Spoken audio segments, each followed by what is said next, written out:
আজকে আমি আমার আর অভিষেকের একটা কমফর্ট ফুড দেখাবো, যেটা খেলে আমাদের আত্মার শান্তি হয়। বাঙালির মন খারাপের ওষুধ হচ্ছে ভাত, ব্রেকআপের ওষুধ হচ্ছে ভাত, ডিপ্রেশনের ওষুধ হচ্ছে ভাত, ভালো লাগার ওষুধ হচ্ছে ভাত।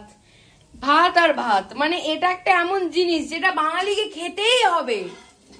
পেঁয়াজ আর রসুনটাকে জাস্ট এইভাবে একটুখানি লাল লাল লাল লাল করে নিতে হবে। আলুটাকে তো তোর মতো লাগছে দেখতে। উফ উফ, শেফ ইন দ্য হাউস। ডাল সিদ্ধ কিন্তু আমাদের তৈরি হয়ে গেছে, বল। আলুর মধ্যে আমরা সুন্দর করে এটা ঢেলে দেবো।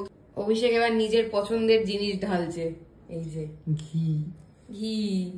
ডিমের খোসা এই যে সহজে ছাড়ানোর একটা উপায় আজকে আমাদেরকে অভিষেক শেখাবে। এই যে বরফ যদি জলের মধ্যে দিয়ে দেওয়া হয়, বরফ বেসিক্যালি সেদ্ধ হয়ে যাওয়ার পরে একটুখানি ঠান্ডা জলের মধ্যে ডিমটাকে চুবিয়ে দাও, খুব সহজে ডিমটা ছুলে বেরিয়ে যাবে। এই যে বাবা অভিষেক আমাদেরকে শিখিয়ে দিল। এদিকে আমাদের ভাত আর ডাল সার্ভ হয়ে গেছে। এটা বেশ ফান পেয়ে গেছি আমি জীবনে। কমফর্ট ফুডের আসল মজা হচ্ছে এটা যে ডিমটা দিয়ে এবার আলুটাকে চটকে মাখাতে হবে, জাস্ট এরকম ভাবে চটকে। নাচে। This is called comfort food.